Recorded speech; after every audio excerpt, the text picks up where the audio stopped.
El tema de hoy, presidente ya no designará procurador general de la República de forma unilateral. El presidente de la República ya no tendrá la facultad de designar unilateralmente al procurador general del país. A partir de ahora, este funcionario deberá ser seleccionado mediante un proceso más transparente que incluye la propuesta presidencial y la aprobación del Consejo Nacional de la Magistratura. Este cambio se oficializó tras la promulgación ayer miércoles de la Ley Orgánica 125 por parte del presidente Luis Abinader. La nueva normativa modifica la Ley 138-11 vigente desde el 21 de junio del 2011 que regula el Consejo Nacional de la Magistratura, adecuando los lineamientos de la Constitución reformada y proclamada el 27 de octubre del 2024.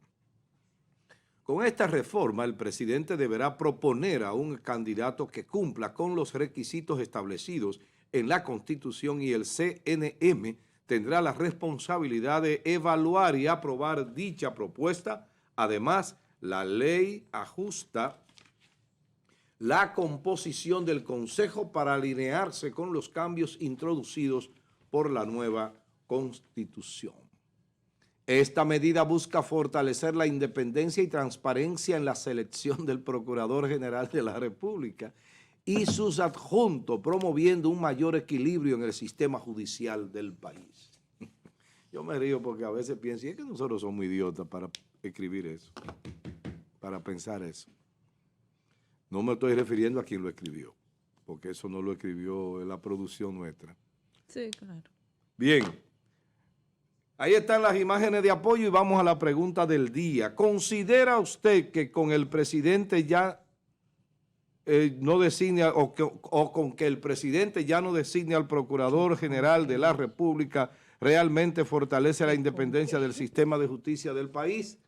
Una pregunta media atravesada. Sí. ¿Considera usted que con qué? ¿Considera usted que si ya el presidente no designa al Procurador General de la República, esto realmente fortalece la independencia del sistema judicial en el país? Arréglela porque está difícil de leer. 829-451-3381, nuestra vía de comunicación a través de la red social WhatsApp. Allí le vamos a leer su comentario, su respuesta a la pregunta. Adelante, Carolina. No, Yerjan, la antigua, está primero. Bueno. Adelante. Te escuchaba decir que esto no lo escribió la producción. No, pienso que no. Y justamente yo había señalado acá, no sé si lo pueden ver ahí en amarillo, yo lo resalto de una vez, las cosas que me parecen incongruentes, inadecuadas dentro de un texto. Y es cuando dice un proceso más transparente en el primer párrafo y luego dice busca fortalecer la independencia y la transparencia. Está resaltado también ese mayor equilibrio en el sistema de justicia o judicial del país. Lo primero que eso no es cierto. Y si alguien no escribió esto, entonces lo correcto es que se cite la fuente de donde se sacó. Es importante. Para que entonces no llegue yo a pensar que se está intentando manipular información desde un escrito. Eso es delicado. No es la primera vez que lo digo. Ahora bien, sobre la designación del Procurador General de la República, miren, tome nota de esto que voy a decir. No va a pasar nada. Y no va a pasar nada como no ha pasado nada en los casi 5 años que tenemos bajo la Procuraduría de la todopoderosa bajada del cielo, Miriam Germán Brito. Todo lo contrario. Todo lo contrario. Yo que tengo información privilegiada, por ejemplo, el sistema carcelario de la República Dominicana, le puedo asegurar que lo que está pasando ahí es terrible. Se ha descompuesto absolutamente todo y los niveles de corrupción han llegado al límite. Y voy más allá, al límite del límite. Porque ni siquiera eso tienen control. De hecho, la propia procuradora dijo que ella no tenía control de la Procuraduría. O sea, la procuradora dijo públicamente que ella se enteraba de cosas de la Procuraduría por la prensa. Pero voy más allá. Ayer, oigan esto, señores, ayer Roberto Santana dijo que la famosa amenaza de muerte que se había difundido en contra de la procuradora era un invento de la propia Procuraduría. O sea, eso para que hoy amaneciera eso cerrado totalmente.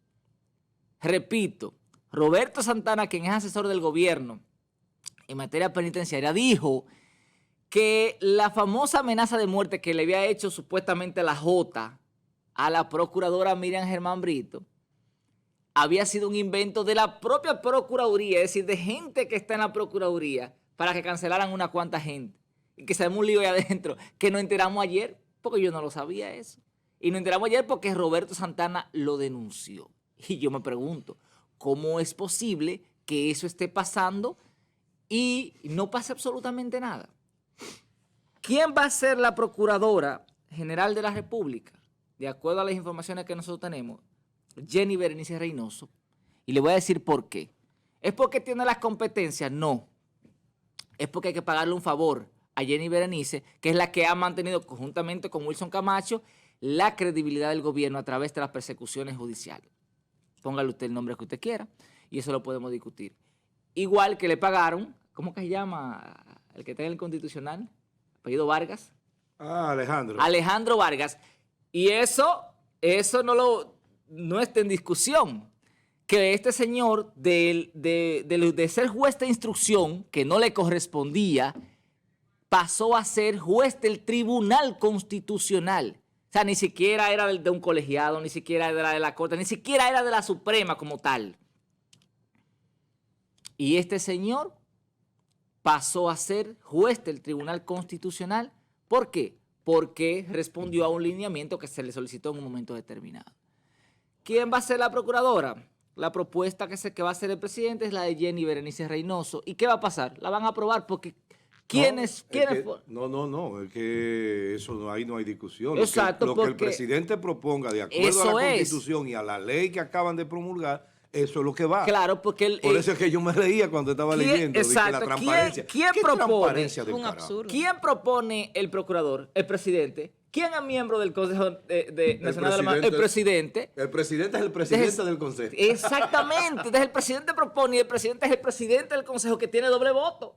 En caso de, exacto, o sea, tiene un voto y luego tiene otro. No, eso fue una realmente locura. es como una forma de usted decirle al pueblo, mira, yo voy a ser transparente, pero sin transparencia, porque al fin y al cabo la decisión la tomo yo. Entonces, para nosotros que quizás estamos más envueltos en este ambiente jurídico, yo le auguro a ustedes, no va a pasar absolutamente nada, no se hagan expectativas con esto, porque colocando a Jenny Berenice lo que tenemos es una chismosa en la Procuraduría. Ay, pero qué duro, ay, qué difícil. Miren, teniendo a Jenny Berenice lo que tenemos es una chismosa. Qué difícil. No, pero es la verdad. Tú lo sabes, que Jenny Berenice sube a litigar y es a chismear, que sube a discutir con los imputados. No le da altura al cargo. Independientemente de toda la bulla que ha hecho, que a la gente le gusta mucho eso, aquí en Latinoamérica le encanta la persecución y el chisme y el dime y direte. Compara eso que tú estás diciendo con lo que pasó con doña Miriam. A doña Miriam la nombraron ahí simplemente porque Jean Alain la insultó. Exacto. Sencillamente. Por el insulto. Doña Miriam no tenía, en el momento en que fue designada, ningún elemento para ser procuradora. Porque si fuera presidenta de la Suprema, yo te digo perfecto. Pues son 50 años dedicada al sistema judicial. Pero no tenía nada. Solamente eso, que Jean Alain la insultó y había que vengarse. Exactamente. Había que vengarse. No, Entonces, y también había que escuchar el coro de la valla. Claro. Miriam, hermano. Dirigida por este grupo de la fuerza, la vaina verde. Exactamente. Ese mismo grupo, Uchilora y ese grupo de gente. Exacto, Bueno, concluyo diciendo que es una mujer íntegra, perfecto, sí, claro, honrada, pues, perfecto. Sí, pues pero no tenía perfil para ser procurador y lo demostró en 4 años. Claro, entonces, y lo de íntegra, yo creo que cuando ella dijo que no tenía control de la Procuraduría, debió ahí mismo decir, renuncio. No tengo control y renuncio, porque eso es lo que hace una gente íntegra. No se hagan expectativas, no va a pasar absolutamente nada, todo va a seguir como está o quizá peor. Señorita, le digo, madre de Lenach. Mire, es el turno que te ponga suyo. el sombrero, Amado. Y sí, no, ya se fueron. Y aquí ya ayer te pusiste otro de otro color. Miren, muchachos. Me contará hacerme una foto, ¿verdad? Y que se la envíen a la señorita Lenach. Así es. Sí, bueno. También me llamó la atención desde que se ha estado buscando plantear o vender que es un cambio importante lo que se estaría dando en la selección de un nuevo procurador o procurador en la República Dominicana, sencillamente por el hecho de que continúa básicamente igual. Cuando hablamos de que el presidente de la República propondrá a un nuevo, propondrá a quien podría ser el nuevo procurador o procuradora, definitivamente, es muy mínima la posibilidad, por no decir un absurdo, de que esa persona que proponga al presidente no sea la que sea aprobada por este consejo. Entonces, ante todo esto, que es lo que uno de los puntos que nosotros tratábamos cuando hablábamos de la reforma de la Constitución, de que definitivamente este se destacaba como un logro importante o un cambio. Es que la siendo palabra está mal empleada. No debe ser propondrá, debe ser ordenará. Sí, porque la ley y la Constitución lo dicen claro. El presidente no le dice, mira, yo voy a nombrar, yo te voy a presentar a Carolina, a Yerjan la Antigua, a Francis Rodríguez, para que ustedes elijan a cuál de esos tres pueden ser Procurador General de la República. No es eso. O sea, no es una terna. Eso sí es una propuesta. Porque es una terna. No es una propuesta, es una orden. Miren, yo quiero de procurador a Yerjan, punto. A más nadie se puede nombrar. ¿Qué es básicamente? No se puede nombrar a nadie a Yerjan porque lo dijo el presidente. Entonces, por eso yo decía, era un disparate la modificación constitucional. Y que y tratando de... Di que transparencia, ¿qué transparencia del carajo? Usted va a nombrar a quien usted quiera, a un político, amigo suyo, Entonces, si usted le da la gana. Sí, porque que esto se vendió, este aspecto se vendió como uno de los logros o hazañas o de lo que movía en gran parte y por supuesto aparte del proceso electoral, lo que movía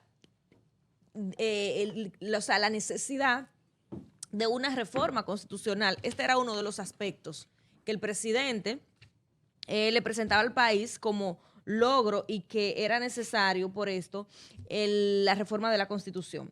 Entonces, ¿qué tenemos? Anteriormente lo designaban abiertamente. Danilo Medina decía, bueno, Jan Alain será el procurador, el otro, Domínguez Brito, será el procurador, Radamés será el procurador. Ahora sencillamente...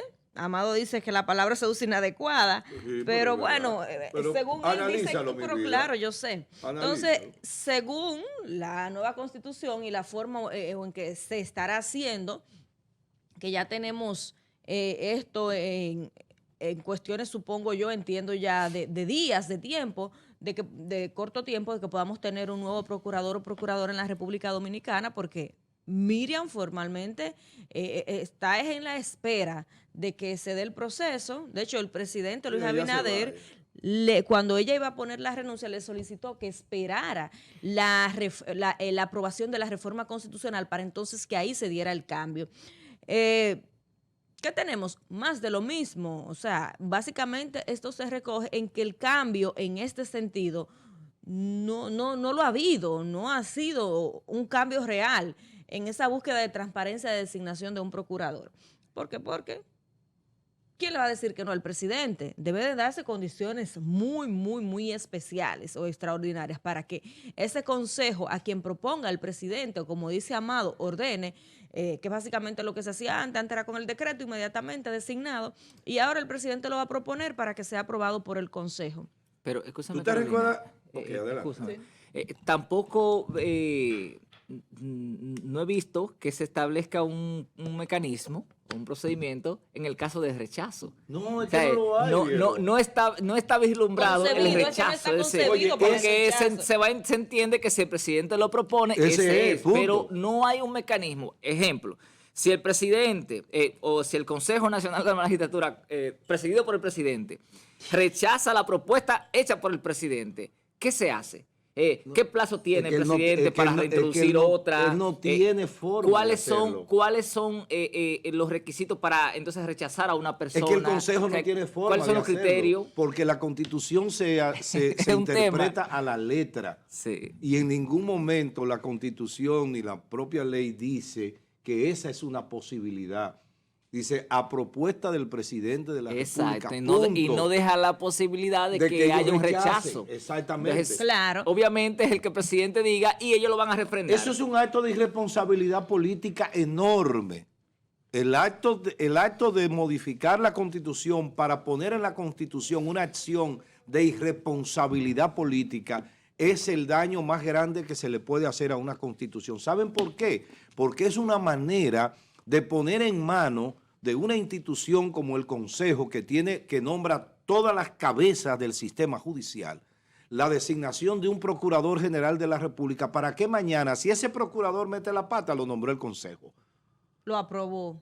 ¿Tú entiendes? Es una manera como decir, no, yo no soy culpable, yo no me equivoqué, se equivocaría el Consejo. Pero que eso está inentendible, partiendo de que Luis Abinader estará en este periodo solamente. Si fuera que tuviera más aspiraciones, ¿tú me entiendes? Ya él va a salir. A él se le dijo 1000 veces, señores, es que históricamente el Ministerio Público, la historia del Ministerio Público viene desde más allá de la época medieval, siglo XIV, siglo XIII, siglo XV. Finalmente, en el siglo XVI, el Ministerio Público es el resultado de como poner en práctica una institución que existía y era el consejero del rey. En Francia se llamaba du conseil du roi. El consejero del rey. Diablo. ¿Cómo era que decía? Du conseil du roi.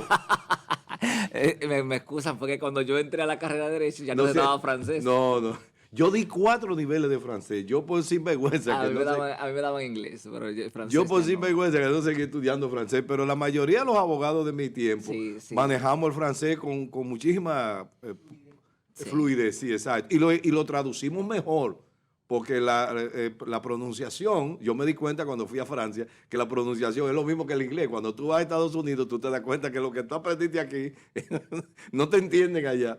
Pues bueno, volver al tema es de los consejeros del rey. El consejero del rey, como el rey no era abogado, no era teórico en esa área, lo que tenía era alguien que le decía, ¿qué tú opinas? Y finalmente el rey hacía lo que le daba la gana, pero tenía por lo menos una opinión de un especialista al lado. Ah, claro. Entonces, ese consejero del rey es que se convierte luego en Ministerio Público, porque de alguna manera, al representar el Ministerio Público a la sociedad ante los tribunales, porque estamos hablando de dos instituciones que no son diferentes tan profundamente, pero que tienen labores diferentes. El Ministerio Público hace una cosa.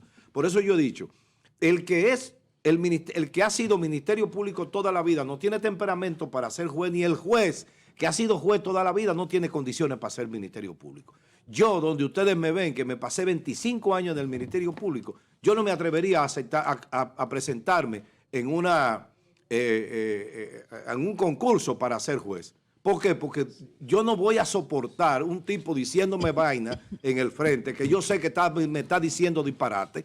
Yo le voy a entrar de una vez porque eso es lo mío. Yo lo que he sido un litigante toda mi vida. Y esa es la función que he aprendido en mi vida profesional. Entonces, es una cuestión de temperamento. Entonces, son dos instituciones. Y el producto de ese sistema de peso y de contrapeso que constitucionalmente se establece en todos los países, un poder interviene de una u otra forma en el otro.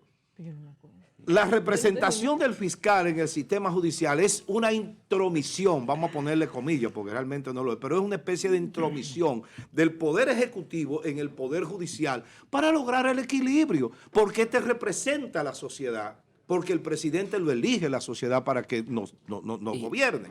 Imagínate tú, Amado, una procuradora o un procurador que en su fase de litigación, como ya lo hemos visto, un juez le da una decisión diferente a la que ellos pidieron y entonces ellos acusan a los jueces de corruptos. O sea, ¿a dónde vamos a llegar cuando tú, que eres parte del sistema, no respetas la decisión del tercero imparcial? El tema está en que uno tiene que entender que en todas las profesiones hay gajes del oficio.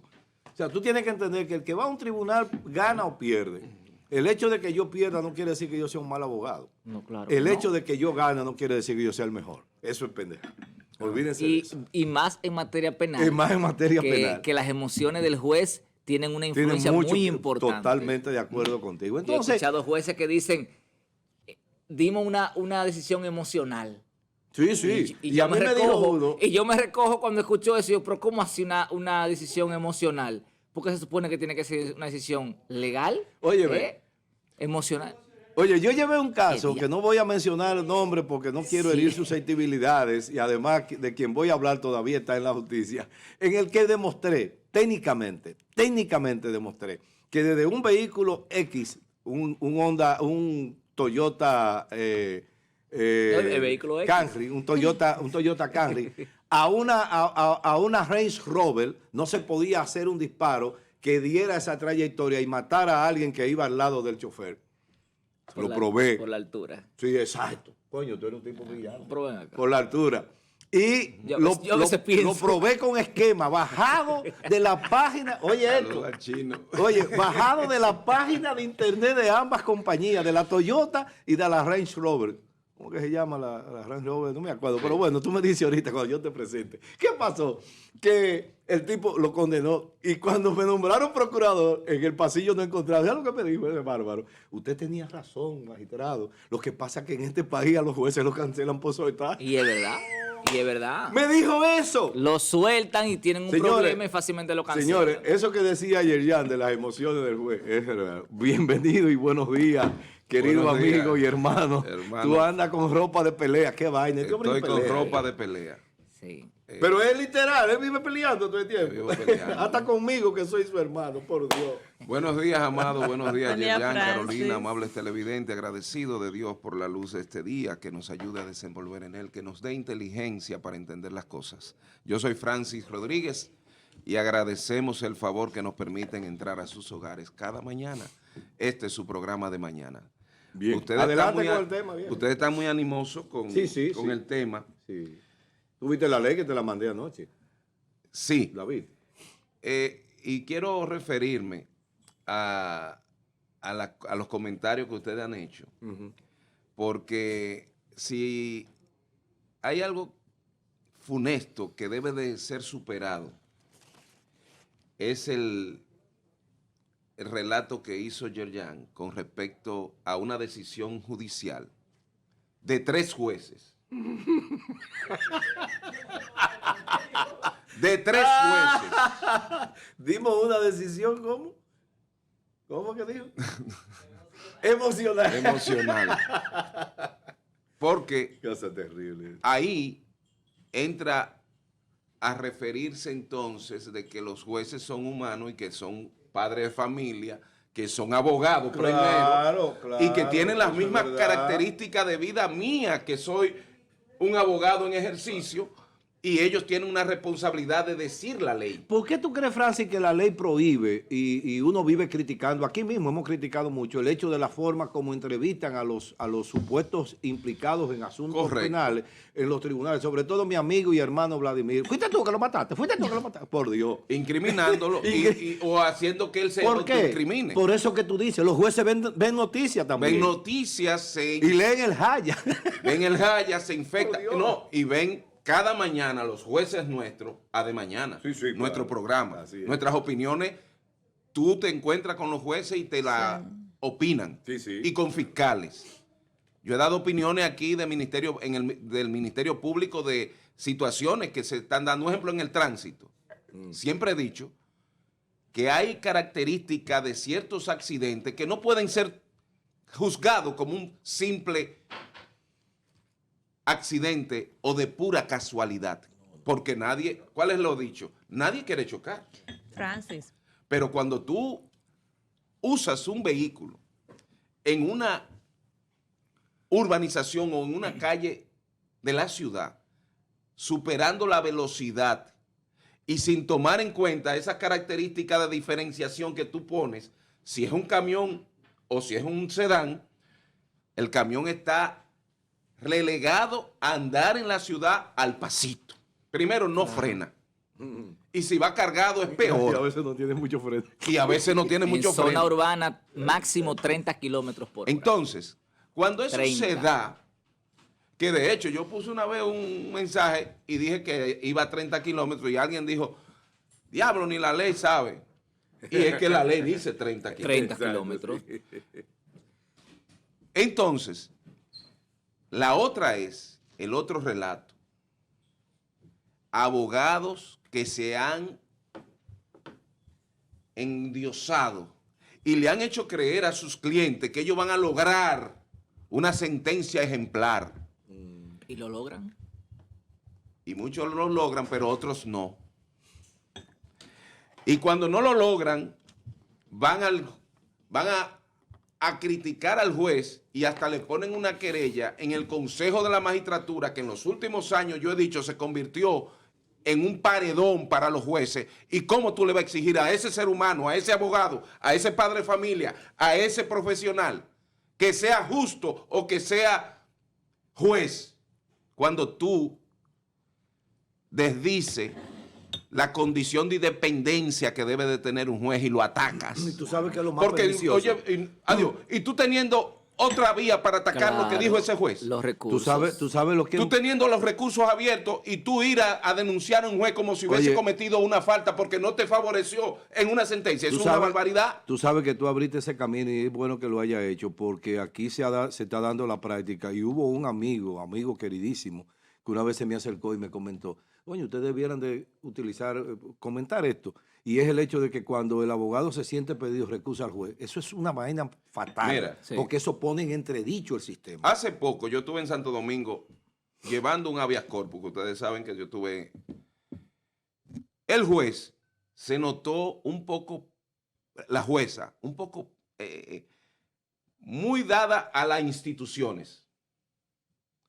Y lo único que yo llegué a hacer en audiencia fue una oposición en audiencia de la decisión que ella tomó ahí. Sí, eso es válido y la ley te lo permite. Totalmente válido, pero no, pero esa era la vía para yo llegar a recusarla si quería. Sí. O sea, tú tenías los argumentos para recusarla, pero preferiste Preferí la oposición en audiencia. Te comprendo. Por respeto. Sí. ¿Por qué? Porque también el habeas corpus me da a mí un aval para yo apelar. Y que hay muchos abogados que nos olvidamos que un día estamos en una barra y el otro día estamos en la otra. Viniendo acá, muchachos, una pregunta, Francis, viniendo a esto. Nosotros hemos planteado básicamente dos cuestiones acá, y es que continúa siendo básicamente lo mismo, el mecanismo medio disfrazado, usado como sustento para una reforma constitucional. Entonces, ¿tu parecer sobre esto? Lo comprendió perfectamente. Yo no lo hubiese dicho. Carolina, tú lo has dicho exactamente como fue el resultado, lo que parió ese Congreso. Nosotros que somos abogados no lo hubiésemos dicho. Que observó ayer ya, mientras hacíamos el comentario, es, entendemos que nadie se le va a oponer al presidente. Nadie le va a decir, no, presidente. No, espérate. Si hay algo que aquí estamos adoleciendo es de la independencia. Incluso el legislador, la Constitución dice que sus decisiones en el Congreso no puedan estar sujetas a complacer ni votante, ni presidente, ni a nadie. Pero sabemos que eso no es así. Bueno, ahí es que... Pero la ley de DNI pasó. Bueno, pero ya también se anuló por el Constitucional. Pero lo anuló el Constitucional. Pero... Gracias a Dios que tenemos constitucional pero para el Congreso la votó como buena y válida y como constitucional. Se entiende lo que tú dices. Fue el constitucional. Tenemos la situación de que antes se designaba de manera abierta por el presidente. Decía Yanalay, Domínguez Brito, Radames y demás. Y ahora se usa una propuesta o quien propone el presidente, que básicamente es lo mismo. En ese sentido, para escucharte. Fíjate. Desde el principio y desde la Constitución de 2010, ciertamente se había resuelto el tema del Ministerio Público. Basta con quien ejerza la función y su condición. Y te voy a contestar con darte a ti una memoria de la vida constitucional de nuestro país. Y me refiero a Milton Rey Guevara, el expresidente de ese tribunal. Lo conozco desde niño. Sí. Pero también. Bueno, él ¿tú lo conoces desde que él era niño? No, desde niño. No, conozco desde no, que él niño. Te conoce a ti desde que tú eras niño. Desde que yo era niño conozco. Lo que quiero decir es lo siguiente. Sí, aclaramos. Sí. Que he estado cercano. No. Es que lo conocemos desde que yo era niño, desde que tengo uso de razón, como político y del PRD.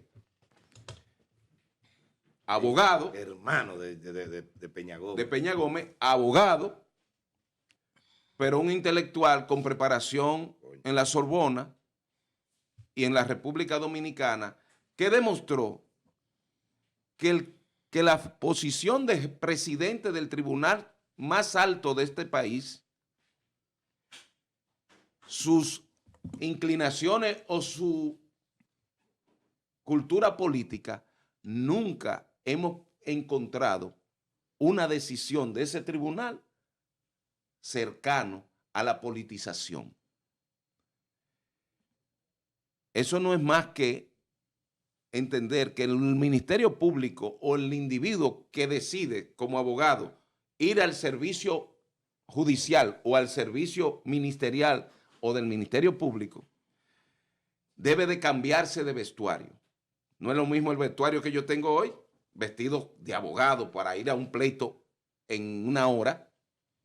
Vamos a decir litigación, porque bueno, es que lo de pleito se oye como... Se oye mal, el de pleito se oye como muy... chocante. Es verdad, y muy temprano. Es que... Litigar. Sí, litigar. Es que mi condición de litigante cambia automáticamente, me den la oportunidad de yo ser fiscalizador o juez de paz, para poner como la inicio de una carrera en la judicatura. En una palabra, tú estás diciendo, la modificación que se hizo se hubiese evitado si el presidente de la República de turno, el que sea, tiene la cabeza bien puesta para saber elegir un procurador. Un procurador. Punto. Claro. Señores, nosotros hemos tenido a Carolina, espero que haya satisfecho tu pedido. ¿Quién sería un gran procurador? ¿Quién sería un gran procurador para ti? Ponerle la mano a la Yo tengo una propuesta. Yo tengo una propuesta de procurador. Gracias. Yo tengo una propuesta de procurador. Yo, por ejemplo, pienso, si Emmanuel Esquea, si no le gusta Emmanuel Esquea por viejo, Guido Gómez Mazara, porque Guido... O Vinicio Castillo. Espérate, Guido ha demostrado... Guido Pellegrín. Yo tengo uno. Pellegrín no. ¿Tú sabes quién? El hermano. Pellegrín. No, Juárez. El hermano. Juárez sí es un abogado, pero Pellegrín es un político. Bien, entonces tú propones yo propondría a Esquea, y en caso de que por razones que fuera... Puede ser Juárez o puede ser también Guido Gómez. ¿Sabes por qué Guido Gómez? Porque a pesar de ser un político, pero ha demostrado equilibrio. Sí, equilibrio en el manejo de la cosa pública. Yo tengo una propuesta. Ha sido un tipo que si tiene que decir una vaina, la dice, punto. No importa. Un saludo a Guido. Guido me encontró en Navidad en la capital. No, y es un intelectual. Y me dijo... Y Yerjan pagó la cena. Mira, no es un gran intelectual. Guido. Tiene memoria. Sí. Se acordó, yo le dije, presidente. ¿Cuál es mi propuesta? Mi propuesta para Procurador General de la República. ¿Quién sería? Roberto Santana. Porque Roberto Santana, aunque está más ligado a la parte penitenciaria. Él no es abogado, Roberto es politólogo. Yo creo que no estudió Derecho. No. Pero no es abogado. Sí, pero es un gran conocedor. Entonces yo creo que él, como Procurador General, ¿qué nombraría yo en el área penitenciaria para que se encargue de unificar todo el sistema? Porque es una persona, y sacar toda la vagabundería que hay. Es una persona ecuánime. Claro, tú no puedes poner ahí a un chismoso que esté chocando con todos los sectores y con todo el mundo y haciendo el allanamiento a la Cámara de Cuentas. ¿Ustedes se acuerdan del allanamiento de la Cámara de Cuentas? ¿Qué pasó con ese allanamiento? Allanaron a la Cámara de Cuentas y no pasó absolutamente nada. Es decir, desbarataron la imagen, un extrapoder. Un extrapoder y constitucional.